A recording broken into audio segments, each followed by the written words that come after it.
Bismillah, Assalamualaikum. Hari ini kita akan belajar IPS di kelas 4 bersama Bu Maryam. Kita akan belajar tentang kenampakan alam. Kenampakan alam itu apa? Kenampakan alam itu permukaan bumi, bentuk permukaan bumi. Atau disebut juga benteng alam. Nih, disebut juga benteng alam. Kenampakan alam memiliki dua macam. Yang pertama, wilayah daratan. Yang kedua, wilayah perairan. Yang pertama adalah wilayah daratan dan yang kedua adalah wilayah perairan. Wilayah daratan. Lihat ke sini. Wilayah daratan adalah bagian dari permukaan bumi yang tidaknya ditebelin ya, yang tidak digenangi air. Berarti itu tidak ada air di daratannya. Lalu yang kedua adalah wilayah perairan. Wilayah perairan. Pengertiannya, bagian dari permukaan bumi yang tergenang air. Digenangi sama air. Jadi bedanya yang daratan tidak digenangi air. Kalau yang perairan, dataran permukaan buminya digenangi air. Paham? Oke. Wilayah daratan dan wilayah perairan dibagi menjadi macam-macam. Kita buka wilayah daratan terlebih dahulu. Wilayah daratan dibagi menjadi 7 wilayah. Yang pertama, wilayah dataran rendah. Yang kedua, dataran tinggi. Yang ketiga, pantai. Yang keempat, gunung. Yang kelima, pegunungan. Yang keenam adalah tanjung. Dan yang ketujuh adalah delta. Oke. Ada 7 macam wilayah daratan. Apa aja pengertiannya? Pengertiannya adalah ini. Wilayah daratan. Wilayah daratan yang pertama dataran rendah. Apa pengertian dataran rendah? Yaitu memiliki ketinggian 0 sampai 200 meter di atas permukaan laut. Ingat, di atas permukaan laut ya, dari 0 sampai 200 meter di atas permukaan laut. Biasanya dimanfaatkan untuk pemukiman. Pemukiman itu tempat tinggal kita, seperti sekolahan kita ini. Terus tempat pertanian untuk lahan bercocok tanam, untuk menanam padi, tumbuh-tumbuhan. Terus industri itu tempat bekerja seperti PT di Cikarang, di Karawang. Nah itu mereka berada di dataran rendah yang memiliki ketinggian 0 sampai 200 meter. Oke, lalu kita lanjut ke macam yang kedua, yaitu dataran tinggi. Dataran tinggi adalah wilayah daratan yang sangat luas, terletak di atas ketinggian 200 meter dari permukaan laut. Berarti dia di atas 200 ya, bisa 250, 300, 400, 450. Nah, ini adalah dataran tinggi. Wilayah dataran yang sangat luas terletak pada ketinggian di atas 200, 250, 300, 350, 400 dari permukaan laut. Nama lain dataran tinggi itu disebut Pluto. Ya, nama lainnya adalah Pluto. Biasanya dataran tinggi ada contohnya Dieng, ada Dieng dan Alas Aceh. Dieng dan Alas Aceh. Dimanfaatkannya untuk apa? Dimanfaatkan untuk wisata dan perkebunan.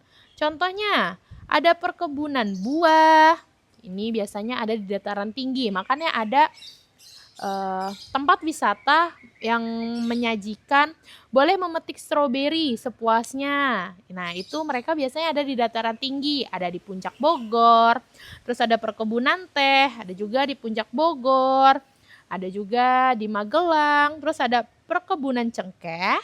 Cengkeh ini banyaknya di Jawa, di Pulau Jawa. Di dataran tinggi, kemudian ada perkebunan sayur.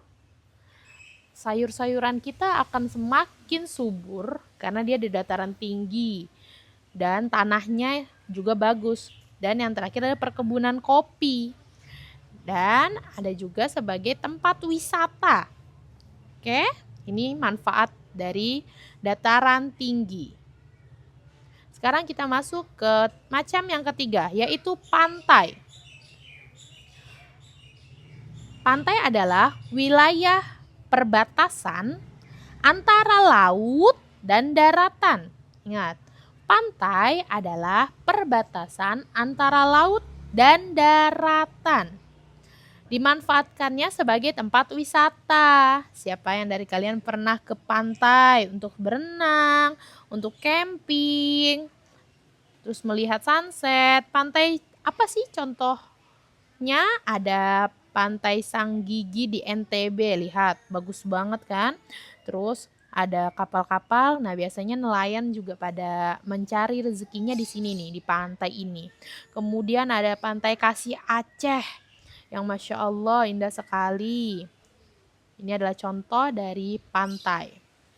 Kemudian masuk ke macam yang keempat, yaitu gunung. Gunung adalah bagian bumi yang menonjol tinggi. Menonjol tinggi. Ini ya. Ini adalah gunung. Dengan ketinggian puncak, ini adalah puncak. Puncaknya di atas 600 meter. Nah, ini adalah 600 meter dengan puncaknya 600 meter. Nah, gunung dibagi menjadi dua. Ada gunung berapi atau aktif dan ada gunung tidak berapi. Ingat, gunung itu dibagi menjadi dua. Gunung berapi dan gunung tidak berapi. Oke. Contoh gunung berapi. Ada Gunung Gede, Gunung Kerinci. Dan gunung tidak berapinya ada Gunung Muria, Gunung Tambora. Oke. Bu Mariam, apa sih perbedaan gunung berapi dan tidak berapi? Gunung berapi. Gunung berapi yaitu gunung yang masih aktif, di mana lavanya, batu-batu panasnya itu sewaktu-waktu bisa meletus dan bisa menghancurkan permukiman di sekitar gunung. Dan bisa juga jadi ada hujan abu vulkanik atau disebutnya wedus gembel. Awan-awan yang besar, hitam, itu disebutnya wedus gembel. Dan ini biasanya ada di gunung berapi. Kemudian apa gunung tidak berapi? Gunung tidak berapi adalah gunung yang sudah tidak aktif. Disebut juga gunung mati.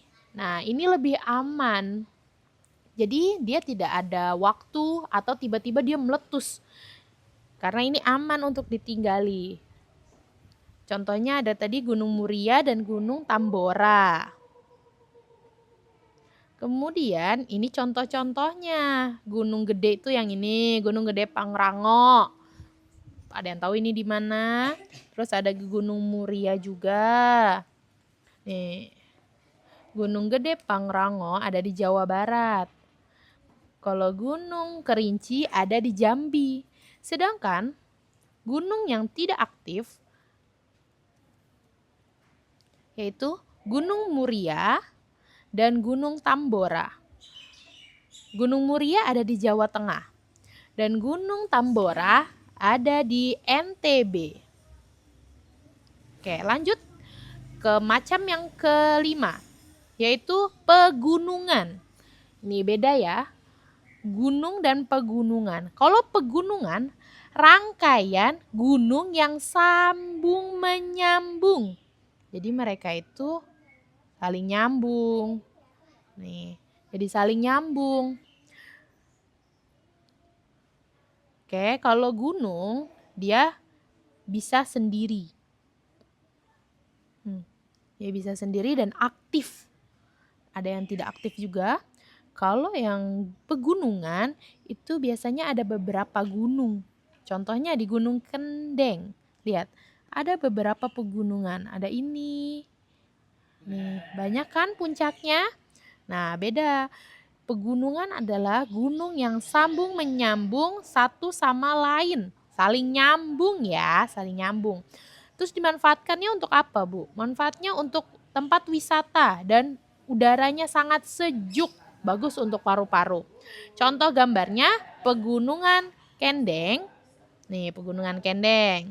Terus Pegunungan Jayawijaya. Dan ini ada di Papua. Kita ternyata tuh punya gunung yang dingin sekali. Dan ini ada di Papua. Jadi kita harus bersyukur kepada Allah ya. Allah memberikan kita tempat-tempat yang sangat bagus dan indah.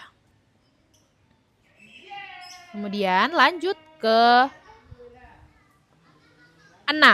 Macam yang keenam adalah tanjung. Tanjung, apa itu tanjung? Tanjung adalah daratan yang menjorok. Menjorok itu artinya masuk ke dalam permukaan laut. Tanjung adalah daratan yang menjorok. Menjorok itu artinya masuk ke dalam permukaan laut. Ya, ini adalah laut. Nah, ini adalah tanjung. Nah, dia masuk ke sini. Oke?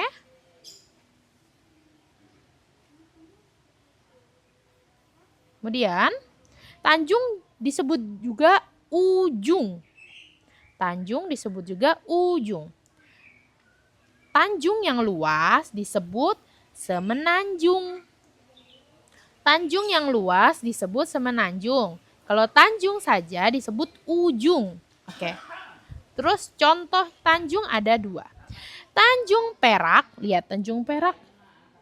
Dan ada Tanjung Batu.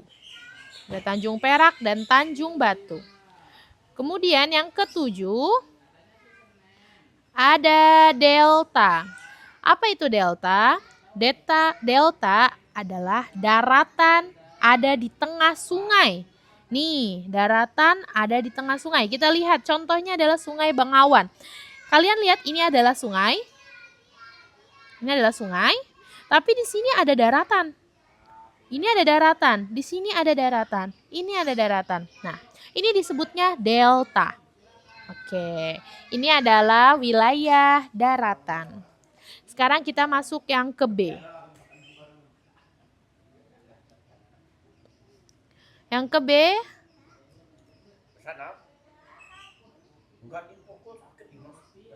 Yang ke B adalah wilayah perairan.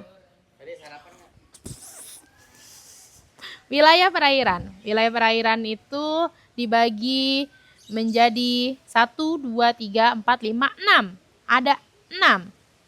Macam-macam wilayah perairan. Yang pertama ada sungai. Kedua danau. Ketiga laut. Keempat selat. Kelima teluk. Dan keenam adalah rawa. Apa pengertian dari macam-macam perairan? Masuk. Yang pertama adalah perairan sungai.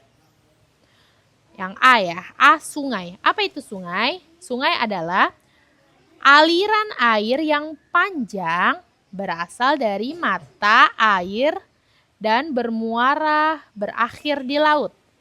Bermuara atau berakhir di laut. Jadi, Bu Mariam ulang. Sungai adalah aliran air yang panjang berasal dari mata air dan bermuara atau berakhir di laut. Contoh gambar adalah Sungai Kapuas dan Sungai Asahan. Sungai Kapuas, ini dia Sungai Kapuas. Lihat, dia sangat luas bukan? Dia ini akan berakhir di laut. Ya. Contohnya Sungai Kapuas di Kalimantan. Kemudian Sungai Alasan. Ini ada di Riau. Bagus banget ya, sungainya besar sekali. Dan ini nanti sungainya akan menyambung ke laut.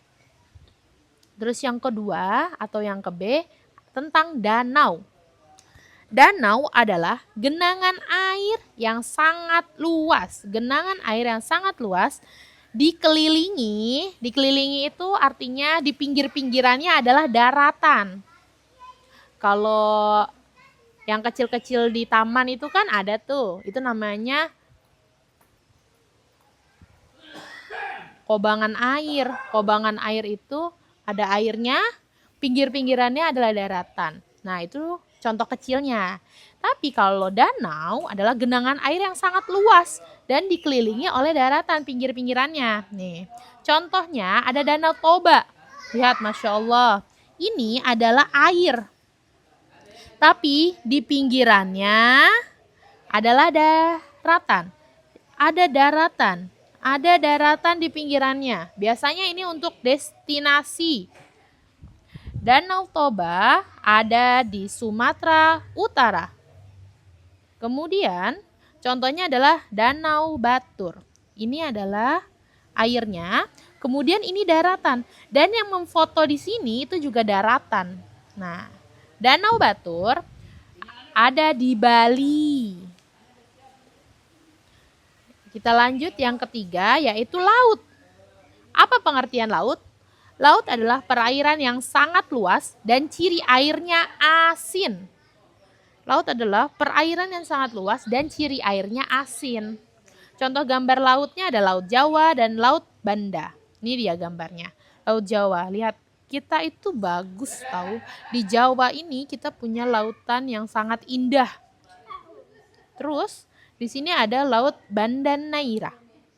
Ini laut yang Masya Allah sumber nikelnya banyak. Jadi kita harus menjaga laut-laut kita. Kemudian yang keempat adalah selat. Apa itu selat? Selat adalah laut sempit di antara dua pulau. Selat adalah laut sempit di antara dua pulau. Selat buatan manusia disebut dengan terusan atau kanal.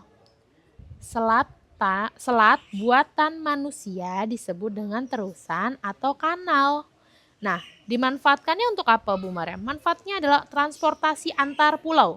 Pasti kalian pernah kan naik, ya mungkin beberapa enggak, tapi ada juga yang pernah. Pernah ke antar pulau itu, contohnya dari Jawa ke Bali naik kapal. Dulu Bu Maryam dari Jawa ke Madura juga naik kapal. Itu zaman 2000, tahun 2000. Nah, contohnya ada selat itu ada Selat Sunda. Selat Sunda, ini Selat Sunda. Ini Selat Sunda. Dia mengantarkan dari Merak, nih kita biasanya ke Merak. Ke Merak itu di sini, Pelabuhan Merak menuju ke Sumatera. Sumatera itu contohnya ada Lampung. Kalau lewat kapal, insya Allah 1 hari cukup, biasanya 6 jam. Tapi kalau lewatin daratan kemungkinan bisa 2 hari. Nah itu makanya lebih lama, makanya disebutnya ada Selat Sunda. Terciptalah Selat Sunda, ini yang menciptakan juga Allah. Dan alat transportasi kita atau tempat transportasi kita, alatnya adalah kapal. Tapi jalanannya adalah Selat Sunda. Dari daerah Jawa, Jawa Barat, Jawa Tengah, Jawa Timur, mereka yang mau ke Sumatera, ke Lampung, ini mereka biasanya lewatnya sini, di Selat Sunda. Kemudian yang kedua adalah Selat Bali. Selat Bali itu antar Pulau Jawa dan Pulau Bali. Nah, ya di sini ada Bali dan di sini biasanya di daerah Jawa Timur, Jawa Tengah. Mereka yang mau ke Bali bisa melewati Selat Bali. Tapi sekarang ada yang namanya pesawat. Dan ke Bali cukuplah 1 hari dari Jakarta ke Bali bisa menempuh 18 jam. Tidak terlalu lama seperti ke Sumatera. Oke. Lanjut, yang kelima yaitu teluk. Apa itu teluk? Teluk adalah laut yang masuk ke dalam daratan. Teluk adalah laut yang masuk ke dalam daratan. Dimanfaatkannya untuk pelabuhan dan tempat wisata. Pelabuhan dan tempat wisata. Contohnya Teluk Penyu, Teluk Semarang, dan Teluk Cendrawasih atau Teluk Bone. Ini adalah Teluk Penyu. Di sini banyak kapal-kapal. Nah, ini mereka itu mencari nafkahnya dari pelayaran, dari pelabuhan ini. Terus Teluk Cendrawasih. Teluk Cendrawasih ini bagus sekali, Masya Allah. Kemudian, maaf, ada Teluk Semarang dan ada Teluk Bone. Di sini banyak ikannya. Oke, lanjut yang terakhir ada rawa.